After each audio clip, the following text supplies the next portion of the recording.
सर्वमंगल मांगल्ये शिवे सर्वार्थ साधिके शरणे त्र्यंबके गौरी नारायणी नमस्तुते। श्री जगदम्बिकाय नमो नमः। ओम ऐं ह्रीं क्लीं चामुंडाय विच्चे। आज आप सुन रहे हैं श्रीमद् देवी भागवत महापुराण से अध्याय 6 और 7 की कथा में शेषशाही भगवान विष्णु के कर्ण महल से मधुकैटभ की उत्पत्ति तथा उन दोनों का ब्रह्मा जी से युद्ध के लिए तत्पर होना, ब्रह्मा जी का भगवान विष्णु तथा भगवती योग निद्रा की स्तुति करना। आज हम इस कथा का रसपान कर रहे हैं। ऋषिगण सूत जी से बोले कि हे सौम्य, आपने मधु और कैटभ के साथ भगवान विष्णु के द्वारा महासिंधु में 5000 वर्षों तक युद्ध किए जाने की पहले चर्चा की थी। महावीर संपन्न, किसी से भी पराभूत न होने वाले तथा देवताओं से भी अपराजय वे दोनों दानव उन एकारणों के जल में किससे प्रादुर्भूत हुए? वे असुर क्यों उत्पन्न हुए तथा भगवान के द्वारा उनका वध क्यों किया गया? हे महामते, आप यह परम अद्भुत आख्यान हमको सुनाइए। हम लोग यह कथा सुनने के इच्छुक हैं और आप अति ही प्रसिद्ध वक्ता हैं। हमारा और आपका यह संपर्क दैवयोग से ही हुआ है। मूर्ख के साथ किया गया संपर्क विष से भी अधिक अनिष्टकारक होता है और इसके विपरीत विद्वानों का संपर्क पीयूष रस के तुल्य माना गया है। पशु भी जीवन यापन करते हैं, वे भी आहार ग्रहण करते हैं, मल मूत्र आदि का विसर्जन करते हैं और विषयाशक्त होकर इंद्रिय जनीय सुख की अनुभूति करते हैं, किंतु उनमें अच्छे बुरे का लेश मात्र भी ज्ञान नहीं होता तथा वे मोक्ष की प्राप्ति कराने वाले विवेक से भी रहित होते हैं। इसलिए उत्तम बातों को सुनने में जो लोग श्रद्धा भाव नहीं रखते, उन्हें पशु तुल्य ही समझना चाहिए। मृग आदि बहुत से पशु श्रवण सुख का अनुभव करते हैं और कानवीन सर्प भी ध्वनि सुनकर मुग्ध हो जाते हैं। पांचों ज्ञान इंद्रियों में श्रवण इंद्रिय तथा दर्शनीय इंद्रिय दोनों ही शुभ होती हैं, क्योंकि सुनने से वस्तुओं का ज्ञान प्राप्त होता है और देखने से मनोरंजन होता है। हे महाभाग सूत जी, विद्वानों ने निर्धारित करके यह कहा है कि सात्विक, राजस तथा तामस भेद के अनुसार श्रवण 3 प्रकार का होता है। वेद शास्त्र आदि का श्रवण सात्विक, साहित्य का श्रवण राजस तथा युद्ध संबंधी बातों और दूसरी की निंदा करने का श्रवण तामस कहा गया है। प्रज्ञावान पंडितों के द्वारा सात्विक श्रवण के भी उत्तम, मध्यम और अधम ये 3 प्रकार बताए गए हैं। उत्तम श्रवण मोक्ष की प्राप्ति कराने वाला, मध्यम श्रवण स्वर्ग देने वाला और अधम श्रवण भोगों की उपलब्धि कराने वाला कहा गया है। विद्वानों ने अच्छी तरह से सोच समझकर ऐसा निर्धारण किया है। साहित्य भी 3 प्रकार का होता है। जिस साहित्य में स्वकीय नायिका का वर्णन हो वह उत्तम, जिस साहित्य में वैश्याओं का वर्णन हो वह साहित्य मध्यम तथा जिस साहित्य में परस्त्री वर्णन हो वह साहित्य अधम कहा गया है। शास्त्रों के परम निष्णात विद्वानों ने तामस श्रवण के 3 भेद बतलाए हैं। किसी पापाचारी के संहार से संबंधित युद्ध वर्णन का श्रवण करना उत्तम, कौरव पांडवों की तरह द्वेष के कारण शत्रुता में युद्ध वर्णन का श्रवण मध्यम तथा अकारण ही विवाद एवं कलह से हुए युद्ध के वर्णन का श्रवण अधम कहा गया है। हे महामते, इनमें पुराणों के श्रवण का ही प्रधानता मानी गई है, क्योंकि इनके श्रवण से बुद्धि का विकास होता है, पुण्य प्राप्त होता है और समस्त पाप नष्ट हो जाते हैं। अतएव हे महामते, पूर्व काल में द्वैपायन महर्षि व्यास जी से सुनी हुई समस्त कामनाओं को सिद्ध करने वाली परम पवित्र पौराणिक कथा हमसे कहिए। यह सुनकर सूत जी मुनियों से बोले कि हे महाभाग, इस पृथ्वी लोक में आप लोग धन्य हैं और मैं भी धन्य हूँ, क्योंकि आप लोगों में कथा श्रवण के प्रति और मुझ में कथा वाचन के प्रति विवेक जागृत हुआ है। पूर्व काल में प्रलय अवस्था में जब तीनों लोग महाजल राशि में विलीन हो गए और देवादिदेव भगवान विष्णु शेष शैया पर सो गए, तब विष्णु के कानों के महल से मधु और कैटभ नाम के 2 दानव उत्पन्न हुए और वे महाबली दैत्य उस महासागर में बढ़ने लगे। वे दोनों दैत्य क्रीड़ा करते हुए उसी सागर में इधर उधर भ्रमण करते रहे। एक बार क्रीड़ा प्रायण विशाल शरीर वाले उन दोनों भाइयों ने यह विचार किया कि बिना किसी कारण के कोई भी कार्य नहीं होता। यह एक सार्वत्रिक परंपरा है। बिना किसी आधार के आधे की सत्ता कदापि संभव नहीं है। अतः आधार आधे का भाव हमारे मन में बार बार आता रहता है। अति विस्तार वाला तथा सुखद यह जल किस आधार पर स्थित है? किसने इसका सर्जन किया?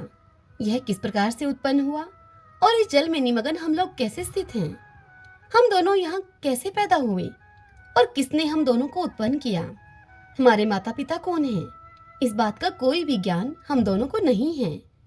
इतनी कथा सुनाकर सूत जी आगे बोले कि हे मुनियों, इस प्रकार का चिंतन करते हुए वे दोनों दानव मधु और कैटब किसी निश्चय पर नहीं पहुंचे।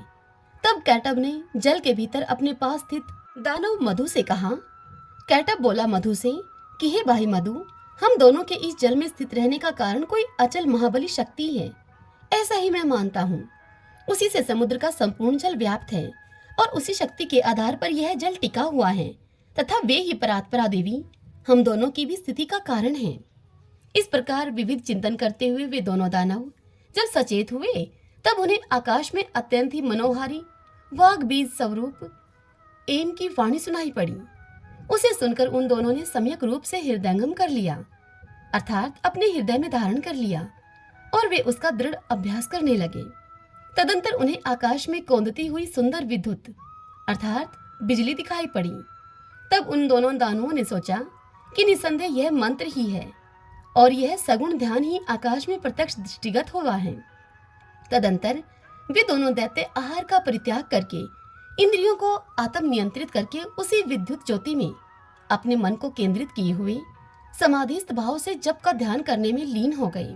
इस प्रकार उन दोनों ने 1000 वर्षों तक कठोर तपस्या की, जिससे कि वे परात्परा शक्ति उन दोनों पर अतिशय प्रसन्न हो गई। घोर तपस्या करने के लिए अपने निश्चय पर दृढ़ रहने वाले उन दोनों दानवों को अत्यंत परिश्रांत देखकर उन पर कृपा के निमित्त यह आकाशवाणी हुई।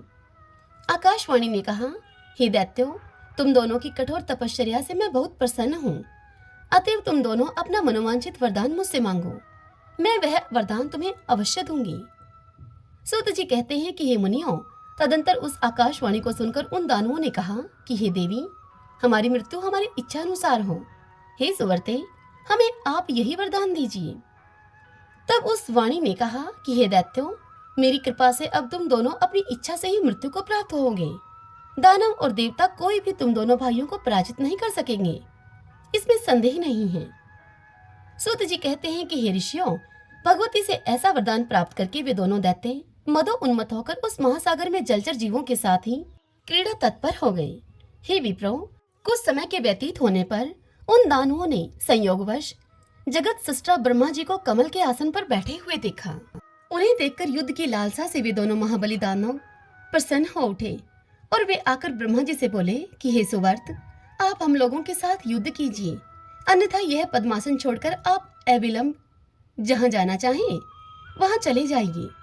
यदि आप दुर्बल हैं तो इस शुभ आसन पर बैठने का आपका अधिकार कहाँ है? कोई वीर ही इस आसन का उपभोग कर सकता है। आप कायर हैं, अतः अति शीघ्र ही इस आसन को आप छोड़ दीजिए।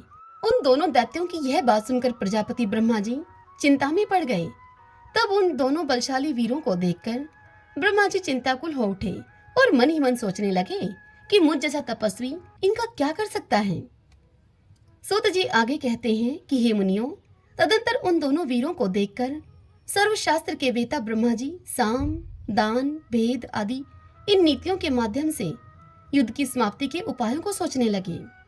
इनके वास्तविक बल का मुझे कोई ज्ञान नहीं है। नीति के अनुसार जिसके बल की जानकारी न हो उसके साथ युद्ध करना कदापि उचित नहीं होता। यदि मैं इस समय इन मदो उन्मत्त दुष्ट दानवों की स्तुति करता हूँ तो इससे स्वयं मेरे द्वारा अपनी निर्बलता प्रकाशित होगी। निर्बलता प्रदर्शित करने पर इनमें से कोई एक ही मेरा वध कर देगा। इनके साथ इस समय मैं न तो दान नीति और न तो भेद नीति को ही उपयुक्त समझ रहा हूँ। अतः इस समय उचित यही है कि मैं शेषनाग पर सोए हुए चतुर्भुज एवं पराक्रमी भगवान विष्णु को जगाऊं। वे मेरी विपत्ति अवश्य ही दूर करेंगे।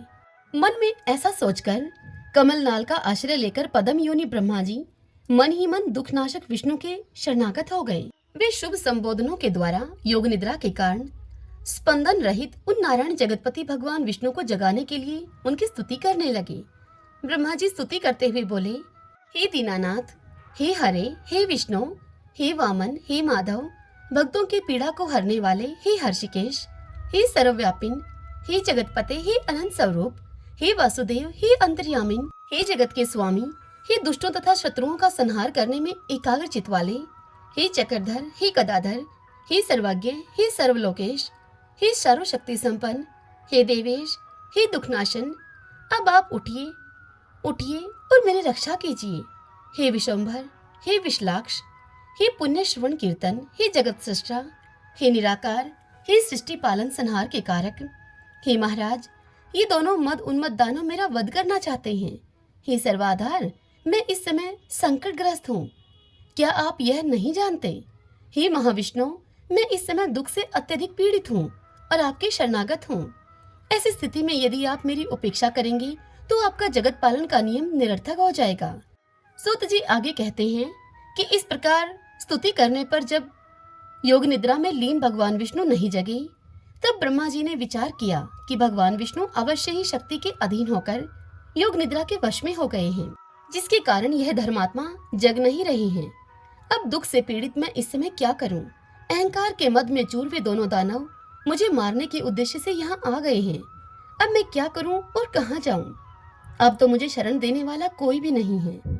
इस प्रकार मन ही मन सोचते हुए वे ब्रह्मा जी एक निष्कर्ष पर पहुंचकर एकाग्रचित होकर उन भगवती योग निद्रा की स्तुति करने लगे। उन्होंने अपने मन में यह दृढ़ विचार कर लिया कि वे ही महाशक्ति मेरी रक्षा करने में समर्थ हैं, जिन्होंने भगवान विष्णु को भी चेतनाहीन और निस्पंद कर दिया है।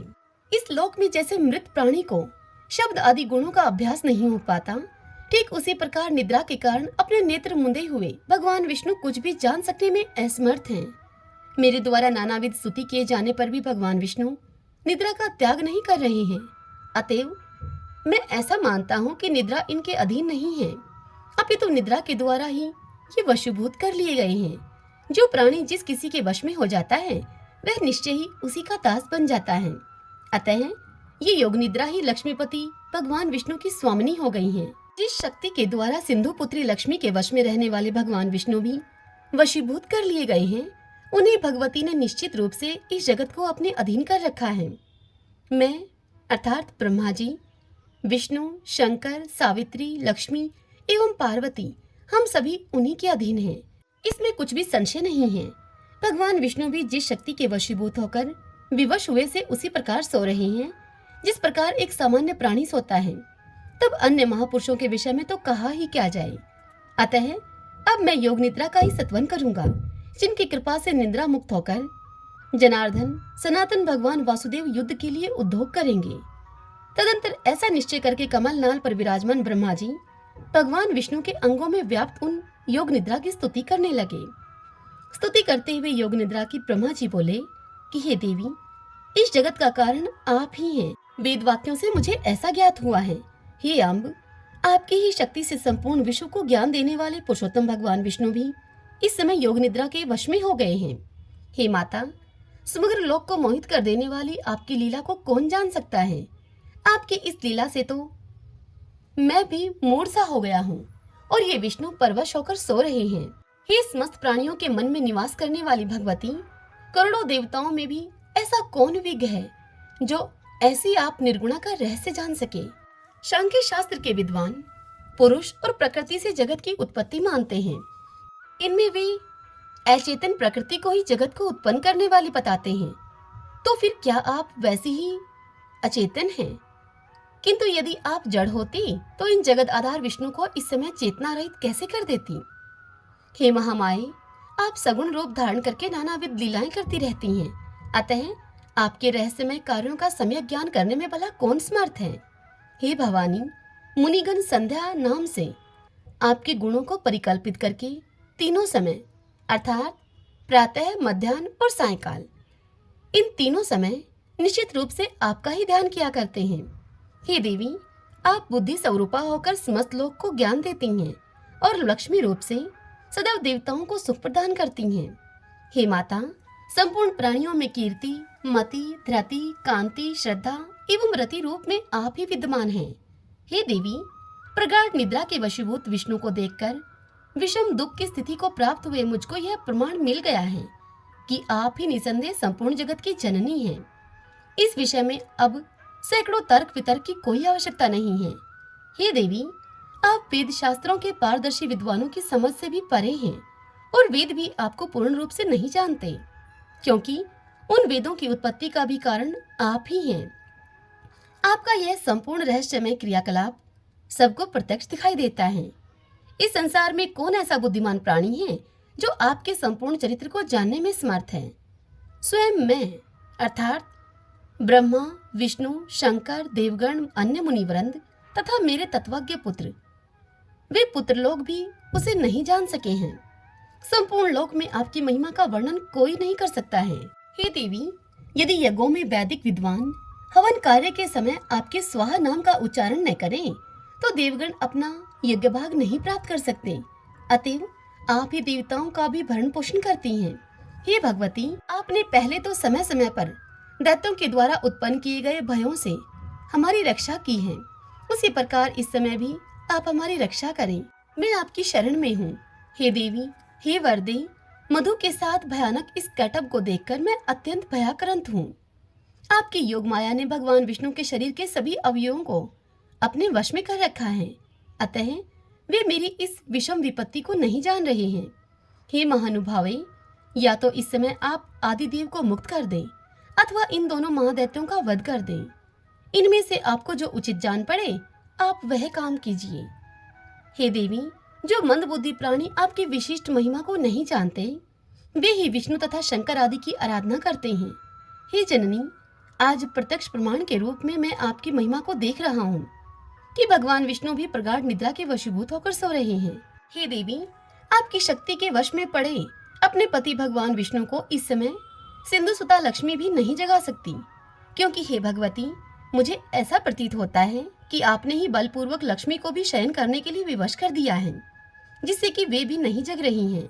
हे देवी, इस संसार में वे ही प्राणी धन्य हैं जो आपके चरणों में भक्ति भाव रखते हैं, अन्य देवताओं की उपासना त्याग कर आपके ध्यान में ही लीन रहते हैं और आपको ही संपूर्ण कामनाएं पूर्ण करने वाली कामधेनु तथा समस्त लोक की जननी मानकर आपका भजन करते हैं। बुद्धि, कांति, यश, शुभ व्रति आदि गुण इस समय भगवान विष्णु का परित्याग करके कहाँ चले गए? हे भगवती, अतिशय मान वाली, आपकी ही शक्ति से ये भगवान विष्णु इस समय निद्रा के वशीवर्ती हो गए हैं। अखिल प्रभाव वाली आप ही जगत की एकमात्र शक्ति हैं और आपके द्वारा रचा गया सब कुछ आपकी लीला ही है। जैसे कोई नट अपने ही द्वारा निर्मित नाट्य में अभिनय करता है, ठीक उसी प्रकार से आप भी अपने ही द्वारा निर्मित मोहजाल में नानाविध लीलाएं करती रहती हैं। युग के आरंभ में आपने सर्वप्रथम विष्णु का सर्जन किया, सबके पालन के लिए उन्हें निर्मल शक्ति प्रदान की और इस प्रकार समस्त जगत की आपने रक्षा की। उन्हीं भगवान विष्णु को निद्रा अभिभूत करके आपने इस समय सुला दिया है। हे अम्ब, आपको जो उचित जान पड़ता है आप निश्चित रूप से वही किया करती हैं। हे भगवती, यदि आप मेरी सृष्टि करके मुझे नष्ट कर देने की इच्छा नहीं रखती तो अपना यह मौन त्याग कर मेरे ऊपर आप दया कीजिए। हे भवानी, आपने काल रूप इन दोनों दानवों को किस लिए उत्पन्न किया है? कहीं आपने मेरे उपहास के लिए तो ऐसा नहीं किया है। हे भवानी, अब मुझे आपके अद्भुत चरित्र का ज्ञान हो गया। समस्त जगत की रचना करके आप उसी में स्वेच्छा से विहार करती हैं और पुनः उसे अपने में जैसे समाहित कर लेती हैं, ठीक उसी प्रकार मुझे नष्ट कर देना चाहती हैं, तो इसमें कोई विचित्र बात नहीं है। हे माता, यदि आप यही चाहती हैं तो मेरा वध कर दीजिए। हे जगदम्बे, मुझे मरण जनित दुख की लेश मात्र भी चिंता नहीं है। हाँ, आपको यह महान कलंक अवश्य लगेगा कि आपने जिसे सर्वप्रथम सृष्टिकर्ता बनाया उसे दैत्य ने मार डाला। हे देवी, अब आप उठिए और अपना अद्भुत रूप धारण कीजिए। हे बाल लीला कारिणी, अब आप अपनी इच्छा अनुरूप चाहे मुझे मार दें अथवा इन दोनों दैत्यों को मार दें या तो फिर भगवान विष्णु को जगा दें जिससे वे इन दोनों का वध कर दें। यह सारा काम करने में आप ही समर्थ हैं। इतनी कथा सुनाकर सूत जी आगे कहते हैं कि हे मुनियों, ब्रह्मा जी के द्वारा इस प्रकार स्तुति किए जाने पर विष्णु के शरीर से निकलकर तामसी देवी उनके समीप खड़ी हो गई। तदंतर अतुलित तेज वाले विष्णु के समस्त अंगों को छोड़कर योग निद्रा उन दोनों का संहार करने के लिए बाहर निकल आई। योग माया के प्रभाव से मुक्त हुए वे जनार्दन भगवान जब चेतनायुक्त शरीर वाले हुए तब उन विष्णु को देखकर ब्रह्मा जी को परम प्रसन्नता हुई। जय माता दी। भगतजनों, आज की यह कथा यहीं पर पूर्ण हुई। इससे आगे की कथा कल हम अगले अध्याय में सुनेंगे। कल के अध्याय में हम सुनेंगे भगवान विष्णु योगमाया के अधीन क्यों हो गए। ऋषियों के इस प्रश्न के उत्तर में सूत जी के द्वारा उन्हें आद्याशक्ति भगवती की महिमा सुनाना तथा भगवान विष्णु का मधु और कैटब से 5000 वर्षों तक युद्ध करना, विष्णु जी के द्वारा देवी की स्तुति करना और देवी के द्वारा मोहित मधु कैटब का विष्णु जी के द्वारा वध करना। कल हम इस कथा का रसपान करेंगे। आज की यह कथा आपको कैसी लगी? यदि पसंद आई हो तो वीडियो को आप लाइक करें और कमेंट बॉक्स में जय माता दी लिखना। यदि आप मुझे पहली बार सुन रहे हैं, हमारे चैनल श्री कृष्ण दीवाने पर पहली बार आए हैं, तो आप इस चैनल को सब्सक्राइब कर लीजिएगा, बेल आइकन के बटन को भी प्रेस कर लीजिएगा, जिससे कि आने वाले नए वीडियोस की सभी जानकारी आपको सबसे पहले मिल सके। जय माता दी। ओम नमः चंडिकाय।